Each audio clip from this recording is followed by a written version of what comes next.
জানি না কি করবে, কি ছেড়ে দিয়েছো প্রশ্ন, মানে ছাড়া লাগছে লেখা।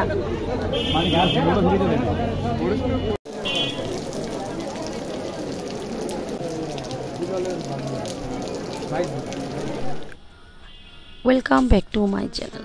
হ্যালো বন্ধুরা, কেমন আছো তোমরা? আশা করি অনেক ভালো আছো, আমিও ভালো আছি। আজকে থেকে শুরু হলো বাংলাদেশের এইচএসসি পরীক্ষা, 12 ফাইনাল ইয়ার, যাকে বলে ইন্টারমিডিয়েট লাস্ট এক্সাম। তো বন্ধুরা, আমরা সকাল সকাল কিন্তু রেডি হয়ে ছেলেটাকে নিয়ে পরীক্ষা দেওয়ার জন্য বের হয়ে পড়লাম। আমার ছেলে এবছর আসলে ওদের খুব কম সময়ের মধ্যে পরীক্ষা দিল, একদমই কম সময় ওরা পেল। 2 বছরের মধ্যে পরীক্ষা দেওয়ার কথা, সেখানে ওরা 13-14 মাস পরীক্ষার জন্য টাইম পেয়েছিল।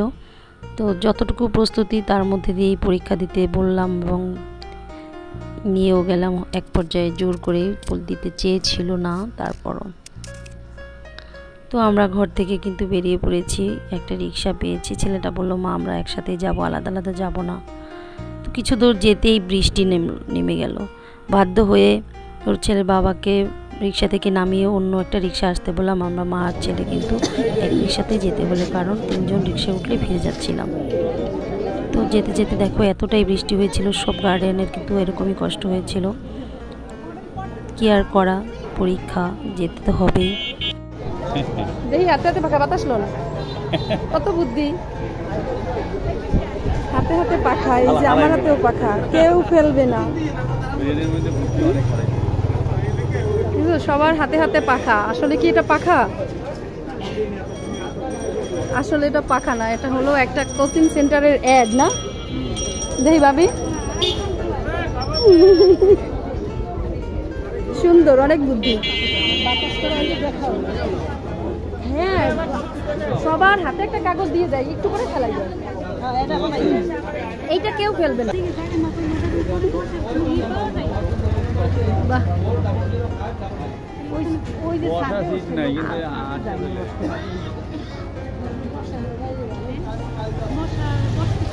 সবার হাতে হাতে পাংখা।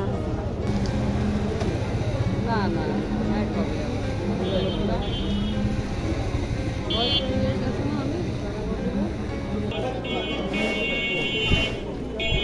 তো সবাই যখন হাত পাখা দিয়ে বাতাস করছিল, আমার হাতেও একটা পাখা এরকম ছিল, আমিও কিন্তু ওইভাবে বাতাস নিচ্ছিলাম। খুব গরম ছিল, তো গরমে আমরা আসলে কিন্তু সত্যি শান্তিও পেয়েছিলাম। আর এই কোচিংয়ের জন্য খুবই দরকার, সামনে ভার্সিটির জন্য খুব দরকার হবে। এরপরে দেখো এখানে এটা ছিল বরিশাল ওমেন্স কলেজের গেট, এটা ফার্স্ট গেট। আমরা ছেলেকে নিয়ে গেছিলাম একদম মানে পেছনে যে গেটটা থাকে সেটাতে, আর এটা ছিল ফার্স্ট গেট। আমরা ফার্স্ট গেটে এসে একটু ঘুরে গেলাম যে গেটটা একটু দেখে যাই।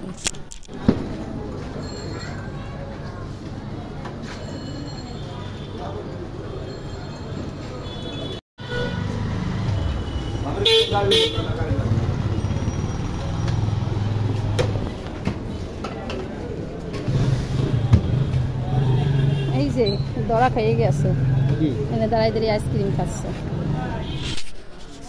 তারপরে দেখো মাঝখানে বেশ কিছুক্ষণ কিন্তু বৃষ্টি ছিল না। এরপরে যখন আমরা আবার ছেলেকে আনতে যাব, ঠিক তখন আবার প্রচুর বৃষ্টি আসলো। গার্ডিয়ানদের আবার সেই দুর্গতি, কারণ ওখানে কিন্তু কয়েকটা মাত্র দোকান ছাড়া আর কিছুই নেই, কোথায় গিয়ে দাঁড়াবে। দূর দূরান্ত থেকেও তো অনেক গার্ডিয়ানরা আসছে।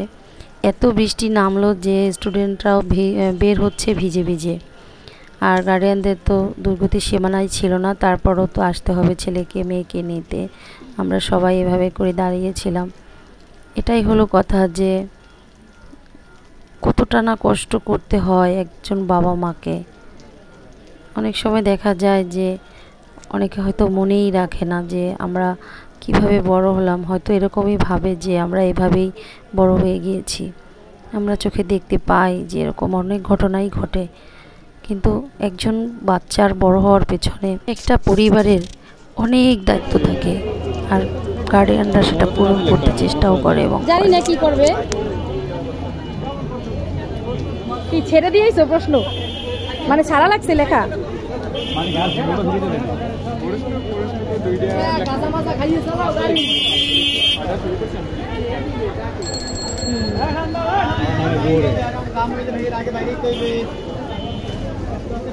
তুমি কোন গ্রুপের? মানবিকের। আবার নামছে অবস্থা, বৃষ্টিতে দূর করতে শেষ নাই। যারা পড়ছে তারাই পারছে, পরীক্ষা তো যারা একটা ছেলে বললো যে না খুবই হার্ড হয়েছে, ভালো হয় নাই। যারা পড়ছে তারাই পারবে, পরীক্ষা তো আর বৃষ্টিটা এমন সময় দেখো যে সময় কিনা না ও বেরোবে সবার শেষে, ঠেলা ঠেলি করে বেরোবে না। না ওরা ঠেলাঠেলি করে বের হবে না, ওরা ভদ্র ছেলে। আমার বাইরে অপেক্ষা করতে আর ভালো লাগতেছিল না। এক পর্যায়ে দেখলাম যে গার্ডিয়ানদের ঢোকার অনুমতি দিয়েছে, তো আমিও কিন্তু ভিতরে চলে গেলাম। ছেলেটার কাছাকাছি খুব ইচ্ছে ছিল, কাছেই যাই চলে।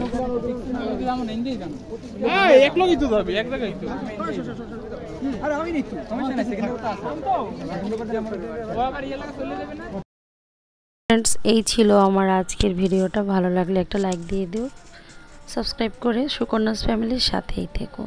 আর অবশ্যই কিন্তু দোয়া করতে ভুল করো না আমার ছেলের জন্য, যেন সুন্দর একটা রেজাল্ট করতে পারে। Thank you so much.